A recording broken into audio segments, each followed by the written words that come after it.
Hey everyone, welcome to this episode of Corporate Quitter. Today's episode, I really want to talk about the difference between identity crisis and the crisis of identity because there are differences between the two. This is something you're going to experience whether you're in corporate, you're quitting corporate, you are now a quitter of corporate, and you're maintaining your quitter status. It's always going to happen where you're going to have this moment of just like, what the fuck am I doing? Why am I doing this? Why am I here? What's the point of all this, right? Like, am I doing the right thing? Are people looking at me a certain way that I don't approve of or don't like? All these things happen multiple times throughout your lifetime, especially between the ages of like adolescence and when you're a teenager, right? That's why we all end up like kind of blowing up and we have our hormones that are not helping with that. But they also talk about like the 27 club and people having this sort of aha moment or like a midlife crisis, if you will. And they all, a lot of the time, have to do with your identity. I'm going to get into the details of that in just a second, but before we do that, I just want to take a moment to thank our sponsors, Novo. They're not a bank, but they're a FinTech company, and I use them for my business. I've been using them for the past 6 months, and before that, wasn't using any biz bank account because I don't trust any of the big banks. I don't want their greasy fingers in my shit. I just don't want that. But Novo actually care about small businesses. They cut your fees. They make things easy. They bring in new tools to make your life easier as a business owner, whether it's invoicing, payroll, reserves for taxes, things like that, all of which I use and have been using and has been literally saving my ass the past 6 months. If you're interested in signing up, it's completely free and you can see the link in the description. Now, when it comes to quitting your job, one of the things that I just so happened to be in conversation with in the past 24 hours with a number of people. So there's something in the cosmos telling me I need to talk about this, is that a lot of times what ends up happening is people struggle to quit their jobs, not because of the sort of rational viewpoints of things, right? I think a lot of us get into our heads, and I did too, about like, oh, I need to have the money, I need to have the direction, all of those things, right? The business plan, all of that, which are important. Don't get me wrong. You don't want to just quit and not have anything to do, although that's kind of what I did. And then 2 months later, I finally had the creative reserve after kind of resting and recharging to do what I do now, which is corporate quitter and my side agency she likes to gab, which is marketing and all of that. But really what it comes down to is actually your identity crisis and the problem that happens in being perceived by others. So what I had found in my just talking with thousands of quitters, I've done over 150 episodes for this podcast and just 3 years of kind of talking to people who are in the system, who want to leave the system, or who are even comfortable within the system, because there are people who thrive within corporate and that is totally fine. In understanding the psychology behind it and why people choose to stay where they are, even if maybe they're not happy, like why people choose suffering over freedom. And honestly, most of it is perception. So, one of the issues that people have is that there's this feeling, especially with women, of being perceived a certain way. So, for women, my experience was very much of like, oh, you can't be pretty and smart, right? The initial perception of women is very sexualized, especially in the corporate world, especially in the industries that I was in, right? Tech and I was on Wall Street at one point. I was a teacher actually before, but in those two industries, they're very male dominated. And so you naturally as a woman stand out. But if you're an attractive woman, even slightly, or wear certain clothing, or even honestly take care of yourself, because there is a divide in the sort of people who are in corporate of the coasters and the people who are really ambitious. And well, I won't even put them in two categories. But if you're in corporate, you kind of know what I mean. There's the coasters who just like kind of don't give a shit about life. They're very much like, I don't even want to say like they've thrown the towel in, but right, they have. And then there's the people who still have a little smidget of zest left in their life where they're like, okay, I'm going to strive for better, even though they know that, at least I did, that the hammer was being beat down on me and like no matter what I did, I wasn't going to survive there. But my biggest quibble with actually leaving corporate had nothing to do with the money. It had nothing to do with the ideas and things like that, because I knew that those were infinite resources, right? I could always come up with ideas. I can always figure out ways to make money, but it was in the actual perception aspect, right? That identity that we really hold strongly to, our reputation and things like that, that was giving me the most issues, right? Because my background's in teaching. So already I was at this point of not feeling like I was accepted in corporate. It was hard for me to get in. It's hard for a lot of people to get in, especially if they don't have a traditional degree as like an analyst or an MBA or whatever the case may be, which is most people, to be honest. Most people don't go to school for things like that and they have to pivot because in my case, teaching didn't pay shit. So I was like, well, fuck that. But I mean, when you really think about it too, the whole idea of corporate is people pleasing. It's a lot of ego rubbing. It's a lot of being perceived as knowing what the fuck you're doing, right? That's a big thing. No one knows what they're doing, but they act like they know what they're doing, and they act like they're better than you. And like a lot of it too isn't even intentional. It's just the nature of the system. It's the nature of corporate to put on the facade. It's the nature of the system to wear the red bottom heels and get the Louis Vuitton bucket bag that everyone and their fucking mother wears. And it's so overdone. It's so to the point that it's funny how we strive so hard to make a certain amount of money in corporate or have a certain lifestyle, but we all look the fucking same. We act the same. We eat the same salad from Chopped every fucking day. And it's very like rinse and repeat, even though we think that we are becoming individuals. We're kind of really not. And you don't really see that until you're out of it. Now that I'm 3 years out, I really see even my outspoken self, how much I was becoming a robot of like, again, that kind of replicate of like copy paste person. And I caught myself a couple times going to make frivolous purchases on things that were just status symbols. Like, for example, I bought a really nice wool coat, like, the traditional camel colored wool coat. I think I spent $400 on it, maybe close to five at Club Monaco, which is like one of these fancy places in New York. And I actually really love the coat. I wanted it for a really long time. It's sleek, it's elegant, it's timeless. You can use it for really anything, and it's great for professional wear, it's great for evening wear, all of that. But did I really need to spend that much fucking money on a coat? Absolutely not. Frankly, it would have been fine with spending $100 coat at fucking H&M. Like, it really didn't matter. And to be honest, I really didn't end up using it far as much as I had hoped. When you think about the return on my investment, it was very slim. And it's sitting in my closet in New York at my parents' place, and I haven't touched it. I don't know if I'll ever touch it again.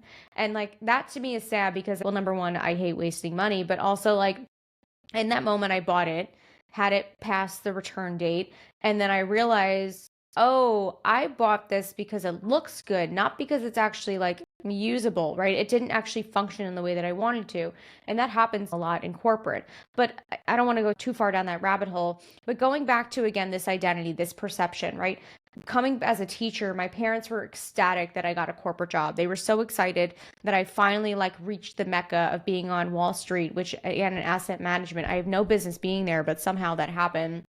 When you've worked so hard to establish a reputation and push your way into rooms and raise your hand for certain projects to be recognized as not just a pretty face, another woman who needs to be there to check a box of diversity and inclusion, like, and you're actually starting to be accepted and people like know you by name, like top level executives in a massive company. I mean, it feels fucking nice. I'm not going to lie. It feels nice, especially when you start getting a higher paycheck and things like that. And granted, too, I wasn't even at this major mark. Before I quit, I had just hit the 100K mark, which is still great. Most people, they go their lives, they don't hit six figures. But it's not like I was making gaga bucks, especially in today's economy. Like, that money doesn't go nearly as far. So it was nice to have. And again, the reputation was nice, right? I got to add to my LinkedIn profile and tell everyone I work for this big, important company. But realistically, like, nothing else mattered when it came to quitting. It was more so having to tell people, yeah, I gave up this amazing career that I worked so hard for to pursue something that's really unstable, and who knows if it's going to work or if I'm going to even enjoy it. And so going back to the initial conversation and topic of this, which is identity crisis, which I think everyone is experiencing, whether you want to be a quitter or not, or whether you are a quitter or not. I mean, the world itself, it's in shambles. And so again, when we go to identity crisis versus crisis of identity, because I didn't know that there was a difference, but there is. The textbook definition of identity crisis refers to a period of uncertainty and confusion in which an individual questions their sense of self, their role in society, or their values and beliefs. So again, that very much happens, I think, to all of us at certain stages of life, right? Like I said before, adolescence to the teenage years, as well as like when you're in your late 20s. And then of course, I'm sure throughout your life, when you become a mother or a grandparent, or you change careers, or whatever the experience, health issues, who knows, right? We all have that pivotal shift of life when things happen or things switch up, which make us say like, hey, actually, I don't really think that I belong here, or this doesn't make sense to me. I was questioning what I wanted to do with my life for quite a while, but it took me to the brink of literally health problems for me to quit because of this massive identity crisis that I had in corporate. Now, before you'd be like, oh, I'm having an identity crisis, there is a slightly smaller version of a crisis, which is crisis of identity. Now, the definition of that can refer more broadly to a situation where an individual or a group sense of identity is challenged, leading to a sense of disorientation or lack of purpose. So for context, this really just means like when your core values or missions are questioned, right? So the identity crisis is larger in terms of like, what's the point of living here? What's the point of doing this? Why am I here? Why am I working this job? Why do I live in this apartment? Why am I dating this person? All of that. Whereas crisis of identity, it's more so, again, for this example, me doing my business and then saying a year in, like, do I actually believe in quitting corporate? Do I believe in, like going down this route? Do I believe in like, sharing transparently all of my numbers and not being private? Like those are more of like the small little things that take, just a moment of like, hey, actually, I don't really like how I'm, sharing this with the world, or I don't really know if I want to be focusing on this specific mission. And all it is like a flip of a switch. There's a slight integration period that's required when you're dealing with crisis of identity and just realigning with what's now better for you based on what you've experienced and seen.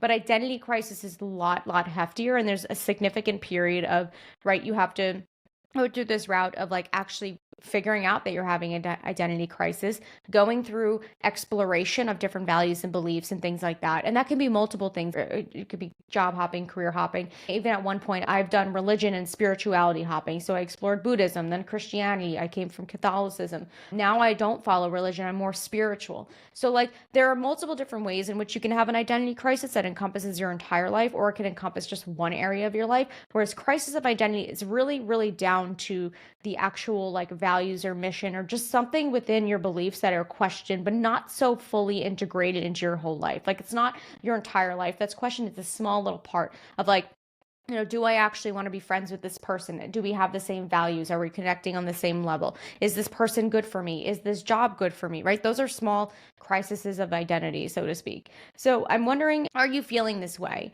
Are you feeling this way in the world right now? Or are you feeling this way as someone who wants to be a quitter and isn't? Or even are you feeling this way as someone who has quit and you're like, what the fuck did I do? I don't know if it's any consolation or if it's maybe something to be afraid of, or maybe something to be like, oh shit, like at least I relate to someone, but this is alarming for me, is that you're never going to 100% feel like you're completely grounded. Now, an identity crisis is a point of uncertainty and confusion in your life where you may become so insecure about your sense of identity and probably feeling unstable, which is why the crisis is happening in the first place. So that's never going to go away. It's especially as a business owner, if you are a quitter and you're running the ship yourself, right? You're self-employed, you're calling the shots, you're scheduling your day accordingly to what you feel good. You're always going to feel like things are unstable and uncertain, and you're just going to be very insecure, at least in the beginning, until you realize this is normal. Being unstable and uncertain is honestly the beauty of life, which I know I hate that I just said that because it's so gross, especially when like people are going through really hard times. Because a year ago, if you told me that, I would have been like, fuck you. Like I would be very distraught. Like people don't want to hear that, but it is what makes life interesting. So I'll give you that, right? Do it for the plot, as they say. But like, it is the thing that is the scariest when it comes to quitting the job. It's the uncertainty, it's the insecurity of the uncertainty and the identity component. If you can get past those and do a lot of mental work in order to prepare yourself for the fact that you're never going to get the sense of identity and security that you would with corporate, but you get all the freedom with it, then you're meant to be a quitter. You're meant to be doing this on your own and pursuing a life of freedom.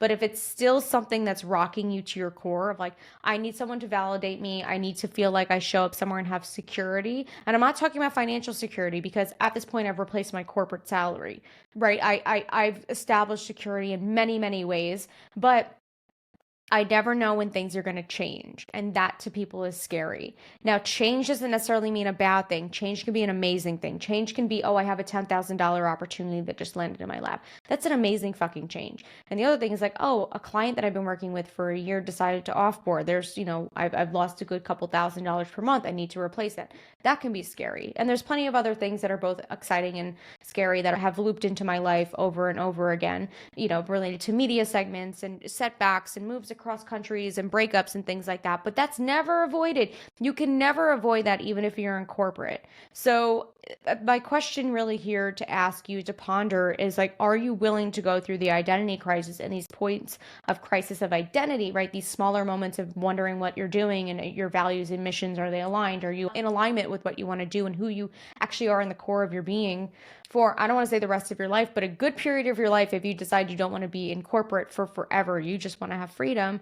Or is that something you're not willing to deal with and you would rather have, your freedoms, I don't want to say taken away, but constricted, right? Being told what to do, when to do it, how to do it, where to work, who to be friends with, how to dress, all of those things. Like, you got to choose what game you want to play.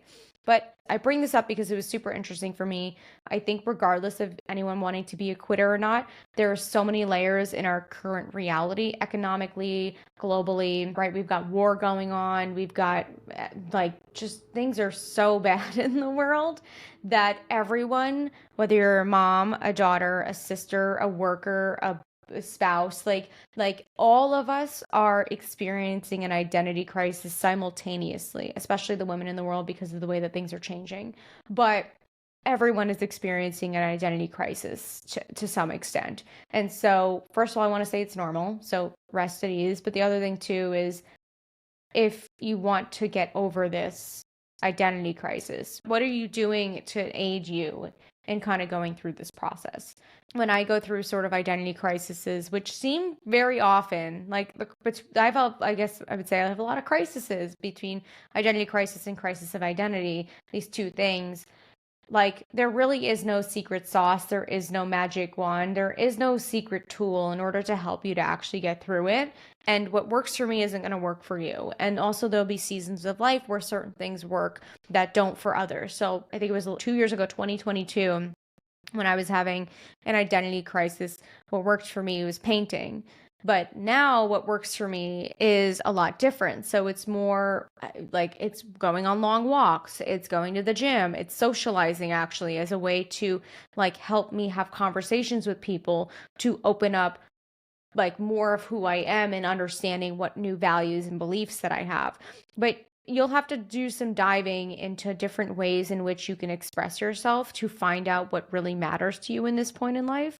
But I think regardless, the one thing that can make you feel good in knowing is that you're not alone. This is completely normal. It happens at certain stages of life. It also just happens if you yourself are in the midst of wanting to switch a lot of things up and you're actually taking action. And I don't mean buying a course and claiming that you've taken action, because buying something, purchasing someone's services and actually taking the action associated with those things is not the same. But if you're actually doing the work and you're seeking out tools and you're wanting to make a change, the identity crisis and crisis of identity, these two things cannot be avoided. So just get prepared. That's all. But it's completely normal. So I'll leave you with that. I hope you guys have a great rest of your week. I forgot to mention in the beginning, but I'm bringing back solo episodes for a little bit. I'm going to start doing my always oversharing segments sprinkled in here and there. Of course, we'll still have interviews, but I'm going to be doing those maybe every other week, or be spacing them out a little bit just because we're entering summer months and girl needs a little bit of a break. But what's really exciting, speaking of breaks and things like that, is that we're getting to a point in business where I'm going to start hiring for part-time help. So if anyone's interested in being part of the corporate quitter team, I am looking for, I think, a VA, like a kind of a virtual assistant or virtual creative assistant. I'm not quite sure what the title will be or some of the things that you'll be doing. We're still brainstorming like the type of tasks you'll have and all of those things. But if you're interested, please shoot me a DM. We have a formal job listing that we're creating, and we're starting to do interviews. And I'm hoping by June of this year, June 2024, I'll have someone new to come hang out and help me grow this baby. So have a great week, guys, and I will talk to you soon.